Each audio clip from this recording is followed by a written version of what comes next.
It's all good. Love and light, puppies and rainbows. Your positive thinking might be holding you back.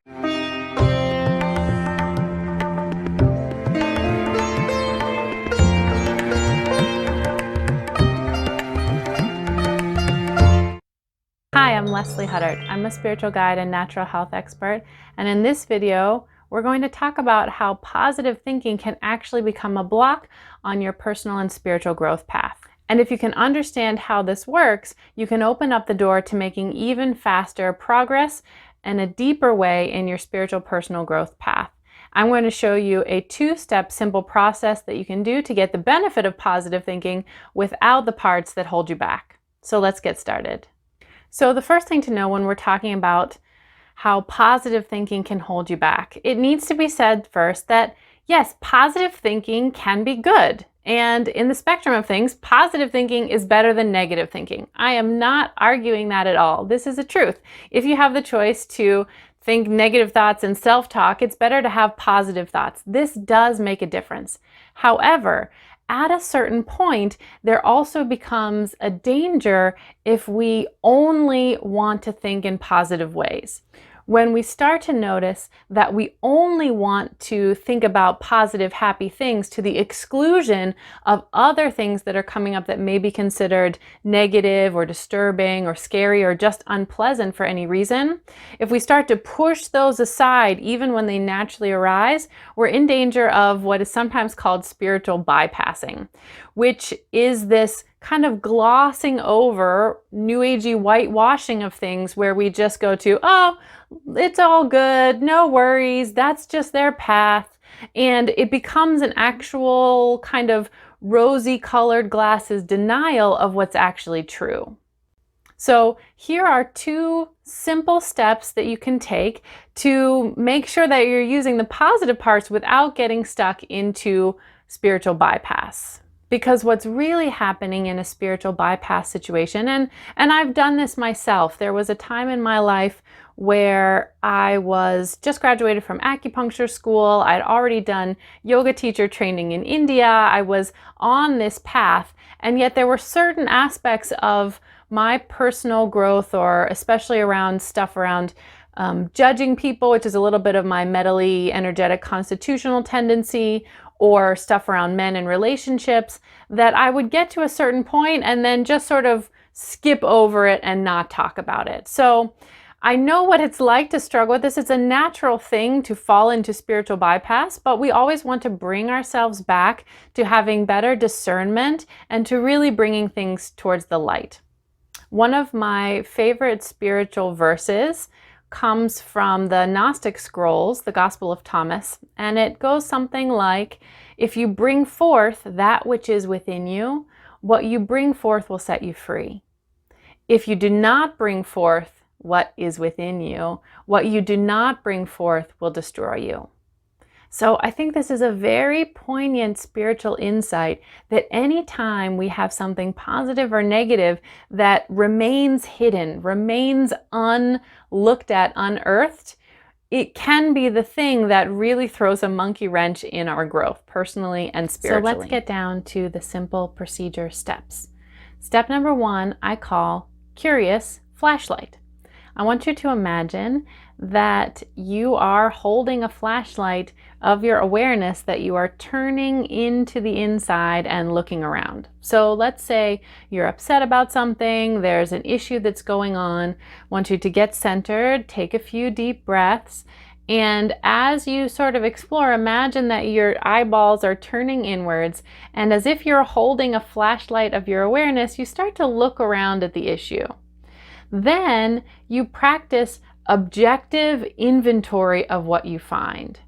So this can be something like filling in the blank of a phrase, I noticed that, ... I noticed that there's a tightness when I think about this subject. I noticed that there's a feeling of fear. I notice that I'm feeling kind of ashamed and I don't even want to talk about it. I notice that I think I might be angry at so-and-so. So you can use this process of the curious flashlight of imagining and just kind of noticing and then objectively stating what you notice as if you're filling in the blank. I noticed that. That's the curious part of the curious flashlight.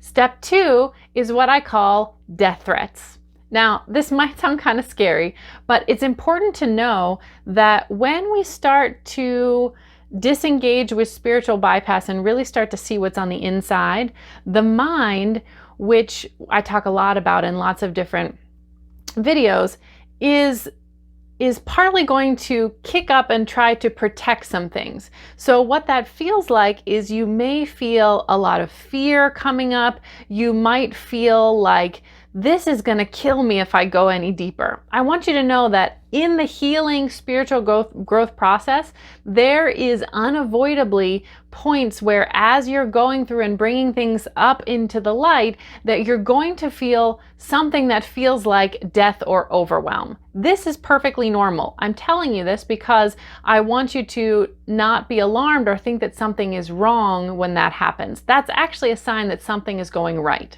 So what the process for working through this is what I call trust for 2 more seconds. So imagine that you're looking at things and you start to feel a little uncomfortable. Maybe you have a conscious thought of like, ooh, I don't really want to go here.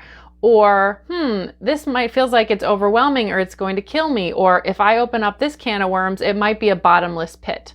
So these are just empty death threats that your mind and what I call your protector system are making in order to erroneously try to protect you by trying to keep this thing suppressed. So we go all through this in my subtle body certifications and other trainings of really equipping you how to deal with these things in a very calm way.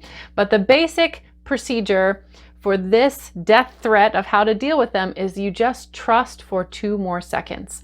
As that comes up, you just take a deep breath and you say, okay, I'm probably not going to die for 2 more seconds. Let me just come up, let it come up. And you'll notice that if you can hang on for 2 more seconds and then another 2 more seconds and then another 2 more seconds and then another 2 more seconds, you'll notice that things get lighter and lighter and that you don't die and nothing explodes. I can't emphasize how important this is with any kind of somatic healing process, and for you to know that these are all important things that will happen and are a good sign for getting you to be actually lighter and able to really face the darkness in a way that is very open and welcoming. I promise you that this process will help support you in becoming more and more of who you actually are, which is really your light on the inside that all of this other stuff is just laid over top.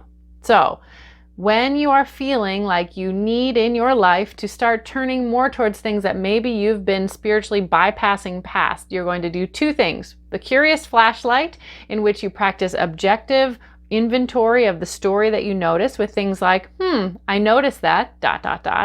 And you're going to watch out for number 2, death threats from your mind and your protector system, where you're going to just trust for 2 more seconds and then again for 2 more seconds and then again for 2 more seconds for as long as you need to let that wave come up and through. I hope you found this video helpful. If you'd like to stay in touch with the content that comes out several times a month, just hit that subscribe button. And if you would like to ask me a question, you can hop on over to our private Facebook group, Soul Aligned Health, where you can submit your question that I will answer personally in that group with a video answer.